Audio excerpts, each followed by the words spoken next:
साफसफाई चल्दैछ।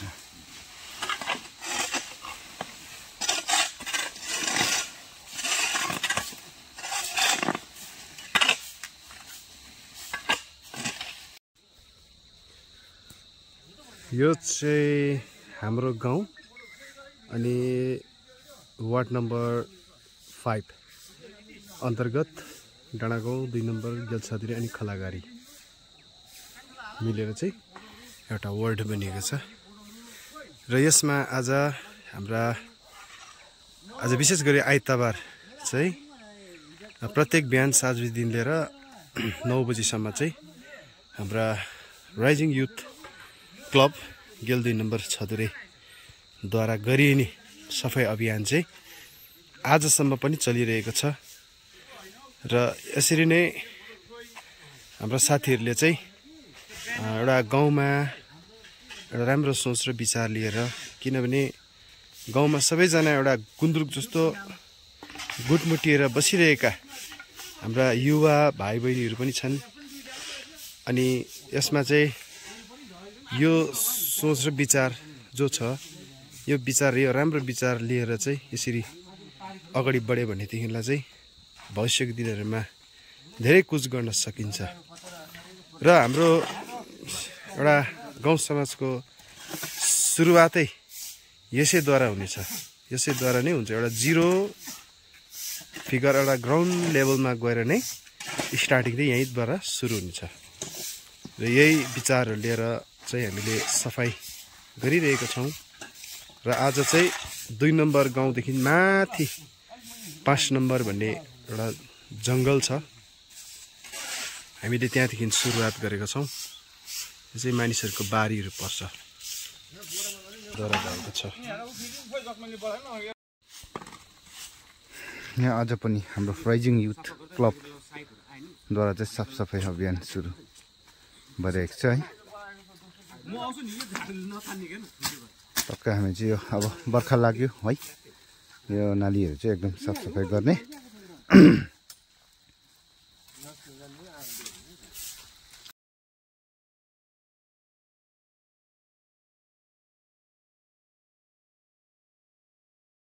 हाम्रो चाहिँ आजको काम है 25 तारिक आइतबारको दिनको काम। यहाँदेखि चाहिँ सट्टै है सट्टै तलसम्म लाने यहीँ दादाले गर्दैछ है। साफसफाई चाहिँ यस्तो हुन्छ, नाली ब्लकहरू भएको चाहिँ खोलिदिएको है। एकदम यसले चाहिँ अब अलिकति रोडमा पानी आउँछ नि त होइन, रोडलाई अलिकति ड्यामेज पुर्याउने काम हुन्छ भनेर चाहिँ सतर्क भएर नै पहिला नै यो कामहरू चाहिँ गर्दै आइरहेको छौँ है।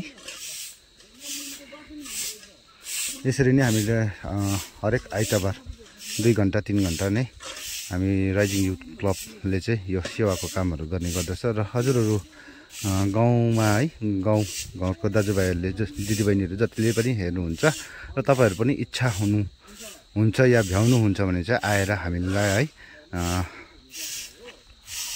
हामीसँग है मिलेर संलग्न भएर चाहिँ हामीलाई हात बटाउन सक्नुहुनेछ। यसरी सेवाको कामहरू गरेर हामीलाई के छ र है, मरि लानु के छ र, गाउँमा बसेर अलिकति राम्रो कामहरू पनि गर्नुपर्छ है। सो यसमा चाहिँ सबैलाई एकदम वेलकम छ है। जतिले पनि हाम्रो कामहरू देखेर हामीसँग है मिलेर काम गर्न सक्नुहुनेछ है। तपाईँहरू पनि आएर हाम्रो केटाहरू चाहिँ एकदम यो चाहिँ हामीले के भन्नु निस्वार्थ नै काम गरिरहेको छौँ।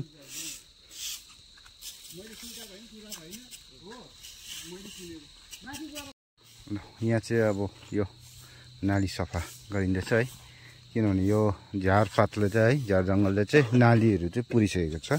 यसलाई चाहिँ एकदम फ्री राखिदिनुपर्छ, किनभने फ्री भयो भने चाहिँ है पानी सरर बग्छ है, डिस्टर्ब हुँदैन, पानी चाहिँ रोडमा आउँदैन है। त्यो भएर चाहिँ अब चाहिँ यो उखाल्ने कामहरू हुँदैछ साफसफाई। सबै आज चाहिँ तल चर्चसम्म गरिन्छ है साथीहरू है।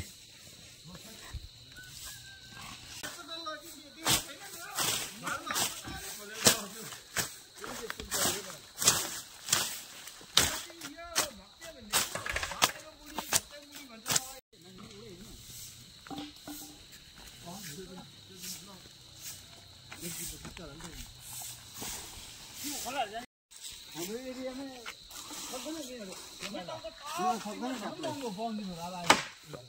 हुन्छ हौ काट्दैन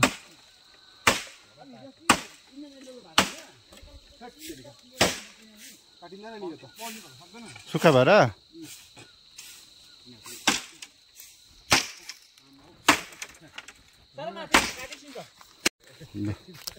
हिन्नालीतिर चाहिँ यस्तो छ रुखहरू ठुटाहरू है यहाँबाट पनि निकाल्यो हामीले र कसरी चाहिँ पानी बग्छ है ठुटाहरू सबै चल्दैछ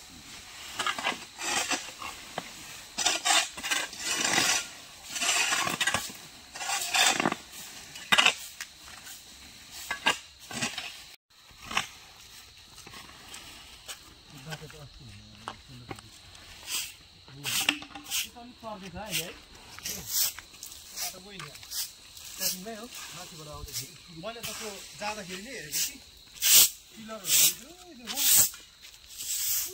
कि पिलरहरू पनि हो पिलरमै पाइपिङ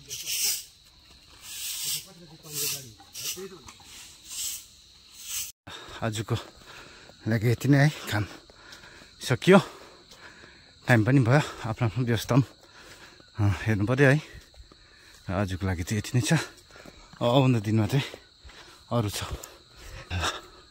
टक्क देखिन्छ हो अब चाहिँ पानी सल्ल बग्नु भयो हेर्नुहोस् न यहाँ कति ठुलो बाटो देख्दैछ है यो त सबै मैलाहरूले पुरिसकेको थियो नि त यता चाहिँ हो बाटो यत्रो मात्रै देख्दै थियो आज त हामीले यो पनि एकदम क्लियर गरिदिएको छु ठुलो टर्निङ छ नि त यति चाहिँ छोप्दै बाटो यति मात्रै हुन्थ्यो आज सबै क्लियर गरिदिएको छु